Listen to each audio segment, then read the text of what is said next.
He's our rescuer. He's our rescuer. We are free from sin forevermore. Oh, how sweet the sound. Oh, how grace abounds. We will praise the Lord, our rescuer. There is good news for the captive, good news for the shamed. There is good news for the one who walked away. There is good news for the doubter, the one religion failed. The good Lord has come to seek and save. He's our rescuer. He's our rescuer. We are free from sin forevermore. Oh, how sweet the sound. Oh, how grace abounds. We will praise the Lord, our rescuer. Beauty for the blinded, riches for the poor. He is friendship for the one the world ignores. He is pasture for the weary, rest for those who strive. For the good Lord is the way, the truth, the life. Yes, the good Lord is the way, the truth, the life. He's our rescuer. He's our rescuer. We are free from sin forevermore. Oh, how sweet the sound. Oh, how grace abounds. We'll praise the Lord, our rescuer. So come and be chainless. Come and be fearless. Come to the foot of Calvary. There is redemption for every affliction here at the foot of Calvary. So come and be chainless, come and be fearless, come to the foot of Calvary. There is redemption for every affliction here at the foot of Calvary. He's our rescuer. He's our rescuer. We are free from sin forevermore. Oh, how sweet the sound. Oh, how grace abounds. We will praise the Lord, our rescuer. We will praise the Lord, our rescuer. 4.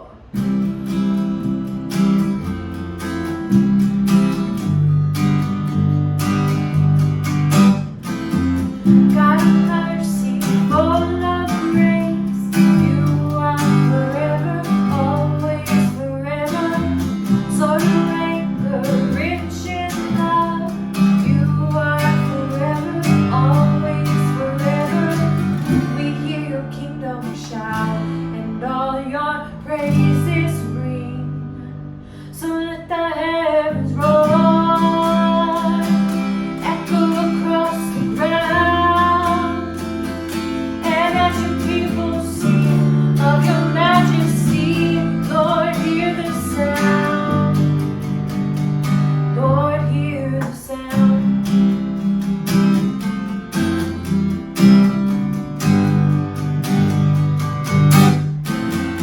God of mercy,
Everyone you forgive, you forgive. Everyone you restore, you restore. Everyone you redeem, you redeem. Everyone you forgive, you forgive. Everyone you restore, you restore. Everyone you redeem, you redeem. Everyone. So let the heavens roar, echo across the ground, and as your people sing of your majesty, Lord, hear the sound. So let the heavens roar, echo across the ground, and as your people sing of your majesty, Lord, hear the sound. Lord, hear the sound.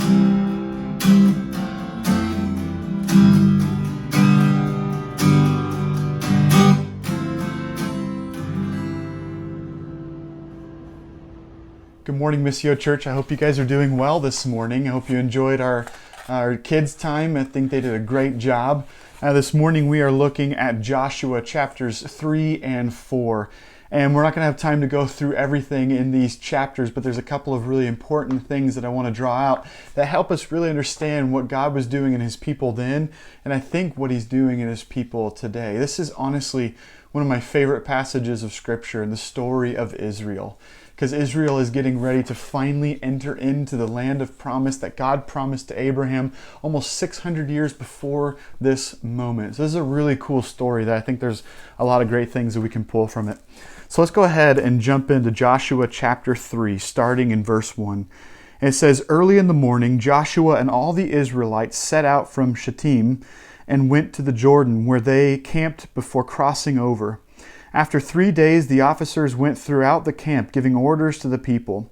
When you see the Ark of the Covenant of the Lord your God and the priests, who are Levites, carrying it, you are to move out from your positions and follow it.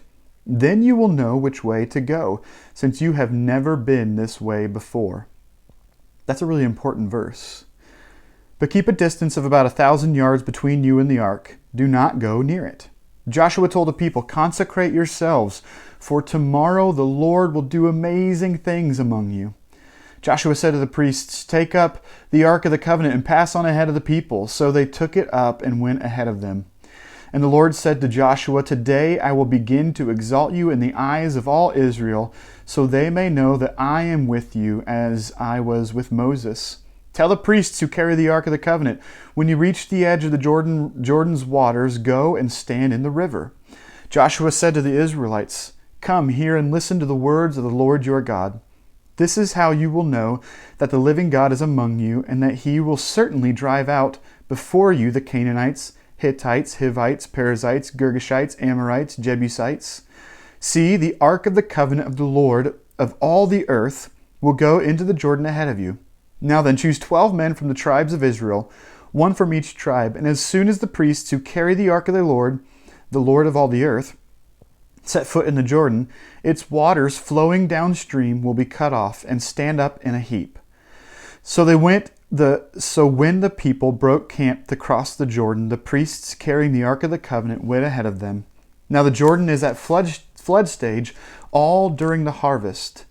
Yet as soon as the priests who carried the ark reached the Jordan and their feet touched the water's edge, the water from upstream stopped flowing. It piled up in a heap a great distance away at a town called Adam in the vicinity of Zarethan. While the water flowing down to the sea of the Arabah, the salt sea, was completely cut off. So the people crossed over opposite Jericho. The priests who carried the Ark of the Covenant of the Lord stood firm on dry ground in the middle of the Jordan, while all Israel passed by until the whole nation had completed the crossing on dry ground. Let's jump down to chapter 4, verses 18 through the end. It says, "And the priests came up out of the river, carrying the Ark of the Covenant of the Lord. No sooner had they set their feet on the dry ground than the waters of the Jordan returned to their place and ran at flood stage as before. On the 10th day of the first month, the people went up from the Jordan and camped at Gilgal on the eastern border of Jericho. And Joshua set up at Gilgal the 12 stones they had taken out of the Jordan. He said to the Israelites, "In the future, when your descendants ask their fathers, 'What do these stones mean?' tell them, 'Israel crossed the Jordan on dry ground, for the Lord your God dried up the Jordan before you until you had crossed over.' The Lord your God did to the Jordan just what he had done to the Red Sea when he dried it up before us until we had crossed over. He did this so that all the peoples of the earth might know that the hand of the Lord is powerful, and so that you might always fear the Lord your God." This is the word of God from Joshua chapter 3. And so this is such a remarkable moment in the history of Israel, in the life of Israel, as they're finally getting ready to enter into the land that God promised them 600 years earlier. And so finally they're there. They're getting ready to enter into the land. And if you remember, as Israel was being led out of Egypt, the moment of wandering in the wilderness was marked by a similar event of what we read this morning. The wilderness season of Israel began with a parting of waters, and so it seems fitting that as Israel would leave this moment and season of wilderness and wandering, that it would also be marked by a parting of waters as they passed through on dry ground through the Jordan River. You know, it says to me that God's power and presence goes through as we enter into the unknown wandering moments of our lives, and goes with us as we are going through the wilderness, and then is with us as we leave those seasons of wilderness. You know, I've often wondered if moments of wilderness actually are what shape us and make us look more like God. There is a refining of sorts that happens in the wilderness moments of our lives. And let me just say that refinement isn't always easy or comfortable. Actually, oftentimes it's the very opposite. It's challenging and it's very uncomfortable. And in those moments of refining, it can be easy to escape to something that's easier, more simple, or more familiar. But that would be to shortchange the refinement that God is doing in us in those moments of wandering in wilderness. You know, this season has been a refinement of sorts for me, one that I have been able to see my own shortcomings as a father, as a husband, as a follower of Jesus, as a friend, and I've seen the ways that I want to grow and become better in those areas. And for God's people, the wilderness was certainly a refining season. And yet God showed them His power and His presence as they entered the wilderness, and then showed them His power and presence as they left that wilderness.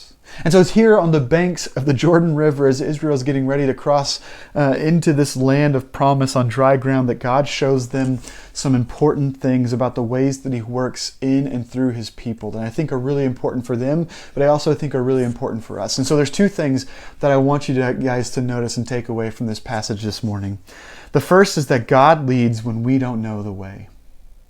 And so in verse 3 of chapter 3, God says, hey, when you see the Ark of the Covenant, I want you to get ready and I want you to follow it. And then in verse 4, He says, then you will know which way to go, since you've never been this way before. And that's so important. And yes, He's obviously talking about the fact that they've never been in the land of Canaan, and so they didn't know where they were going as they were crossing the Jordan. They didn't know that space. They didn't know that land. But I think there are implications that go a little bit deeper than simply a physical location that God was talking about. I think it implies a spiritual and an intellectual and a practical uncertainty that they were experiencing, that they didn't know where they were going into. And so spiritually, the place that they would enter would challenge their understanding of God. It would open them up to different ways of seeing God, of understanding Him, of walking with Him. And in that spiritual place that they hadn't yet been, God was saying, I'm going to walk with you in that too. So trust in me and follow. Intellectually, the people of Canaan, these people who were in the land before Israel was there, were going to challenge them and test them intellectually. It would challenge the understanding of culture, of wisdom, of life in general. And God's saying, as you are challenged intellectually, then I'm going to be there too. I'm going to help you in that as well. And then practically, the land was new. They didn't know where the best restaurants were, or the greatest gyms were to go to. And so God is saying, when you enter into the land, I will lead you and I will show you the best places to go and be. See, to me, this has a dramatic effect on the way that I think about life after COVID-19 for schools and universities, for churches, for economics and culture and social justice, and just simply how to navigate everything that is going to be new of the time that we haven't yet entered into. There will be new ways to do just about everything. How schools will function, how business will be conducted, how churches will meet and serve, how social justice will be pursued. And we don't know what it will look like because we've never been this way before. We haven't been this way before. None of us have. And God is saying, I'm going to show you the way. I'll show you the way. Trust me. Follow me. And we'll do this together. You know, Missio and Sojourn are going to look very different on the other side of COVID-19. But there's nothing more exciting than knowing that God is trustworthy and He's going to do things that we don't yet know or understand, and they're going to be powerful. We will experience a relaunching of sorts for Missio and Sojourn into a new land, a new life and ministry in this world. And of course, some of those things are going to be scary, but it's also exciting because I believe God works and He's going to continue to do so. So the first thing that we see from this passage is that God leads when we don't know the way. So let's trust in Him, which leads to that second point that I want to draw out. That God works to provide upstream solutions to our downstream situations. So again, in verse 5, Joshua tells the people to consecrate themselves before God. And consecrate simply meant to give themselves over to God and His leadership. And this meant making a conscious decision to dedicate your soul and your mind and your heart and your body to God. It was a decision of will, of intelligence, and an affection for God. That's what consecrating ourselves meant. And so Joshua says to consecrate yourselves to God because God was getting ready to do amazing things among them. And so look again at verse 14. It says, so when the people broke camp to cross the Jordan, the priests carrying the Ark of the Covenant went ahead of them. Now the Jordan is at flood stage all during the harvest. Yet as soon as the priests who carried the ark reached the Jordan and their feet touched the water's edge, the water from upstream stopped flowing. It piled up in a heap a great distance away at a town called Adam in the vicinity of Zarethan, while the water flowing down to the Sea of the Arabah, the Salt Sea, was completely cut off. So the people crossed over opposite Jericho. The priests who carried the Ark of the Covenant of the Lord stood firm on dry ground in the middle of the Jordan, while all Israel passed by until the whole nation had completed the crossing on dry ground. I mean, this is an incredible moment that is taking place here, where God is saying, all right, Joshua, have the priests step into the water. As soon as they step into the water, 20 miles north of here, I'm going to stop that water from flowing. I'm going to create this pillar of water, and the water is going to recede, and it's going to empty to the point where you're going to be able to cross on dry ground. And see, there would have been no way for Joshua to see the water stopping its flow 20 miles north of them near the city of Adam. And yet Joshua and the people had unshakable faith that God was indeed going to provide for their solution downstream. You know, I was actually curious to know how long it would take for the water to empty, to be completely done flowing where the Israelites were trying to cross, if the water stopped flowing 20 miles north of where they were. But I'm definitely not smart enough to try and figure that out, so I started texting with Ryan because he's an engineer and he solves problems like this every single day. And so I was asking Ryan, hey, how do you figure out how long it would take for the waters to stop flowing or to empty 20 miles south of where it stops flowing? And let me tell you, there's a lot of complicated math trying to figure this out.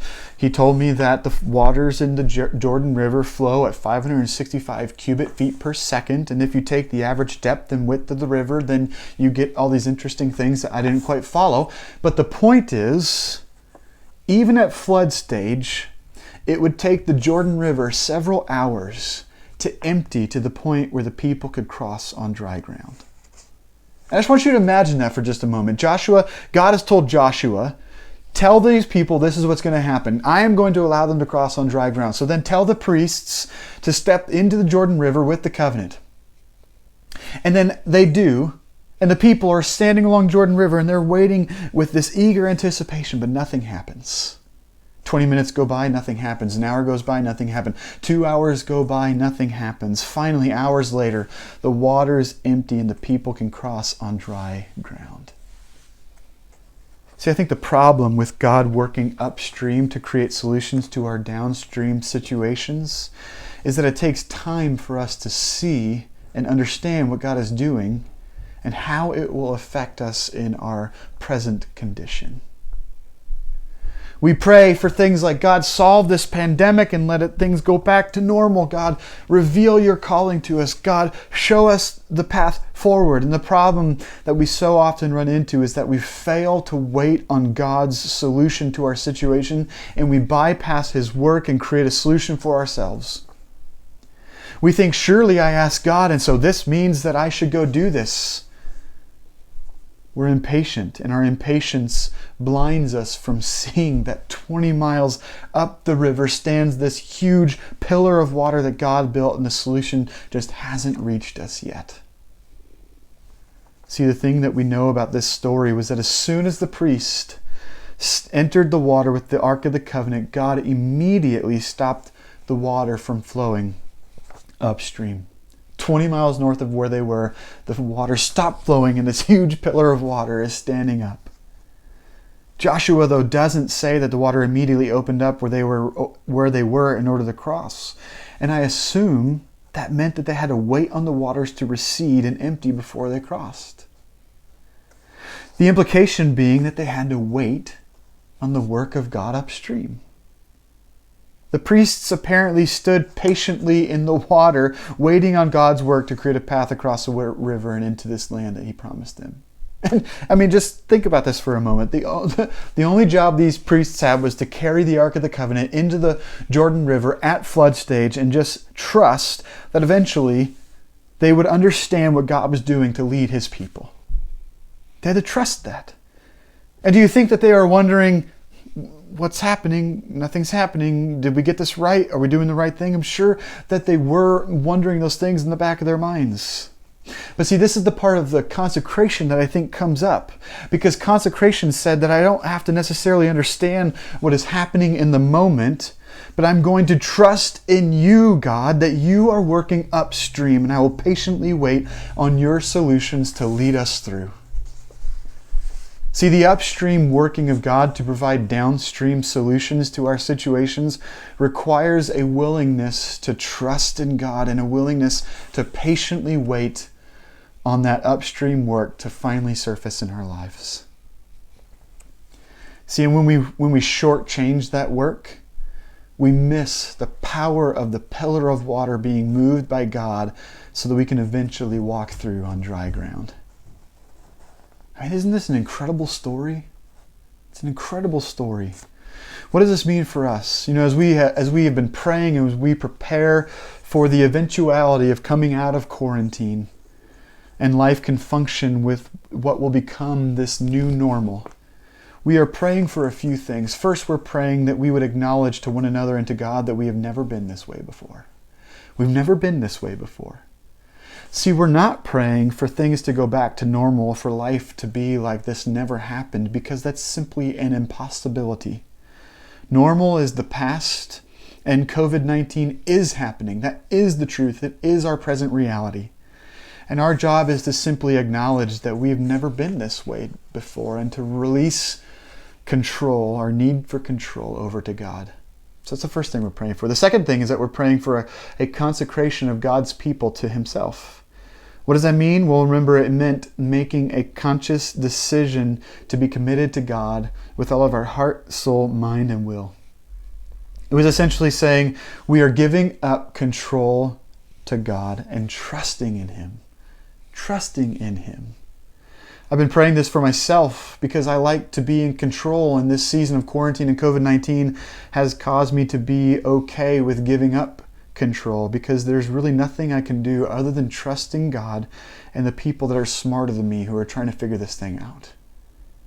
So we've been praying for a consecration of God's people for Himself. And then finally, we're praying for upstream solutions to our downstream situations. But what are our downstream situations? Because it's more than just simply the fact that COVID-19 is present. Our downstream situations include trying to understand how we come back to meeting together as a church and when we do that.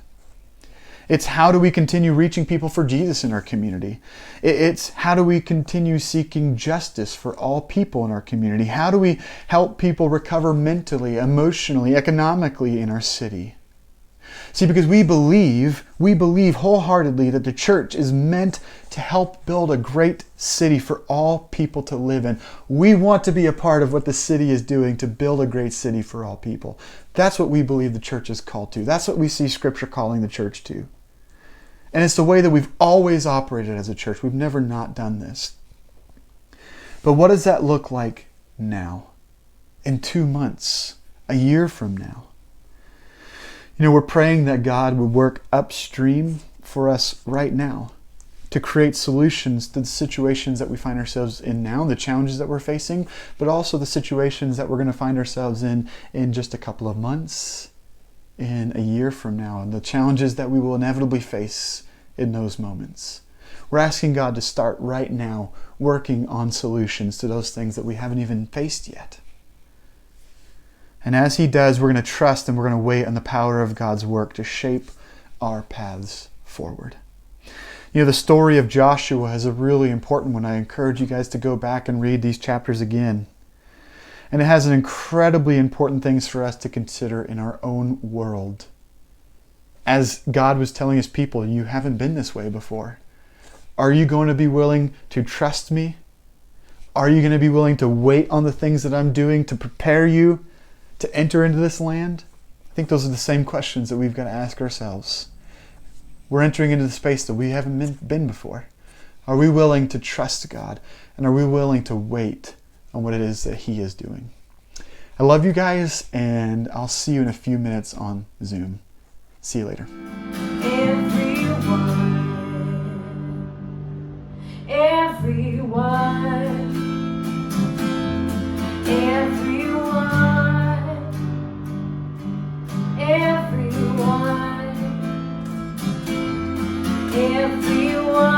you forgive, everyone you restore, everyone you redeem,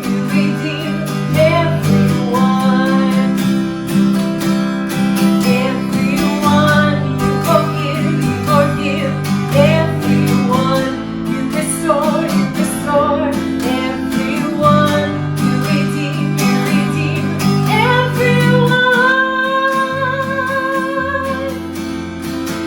So let the heavens roar, echo across the ground, and as your people sing of your majesty, Lord, hear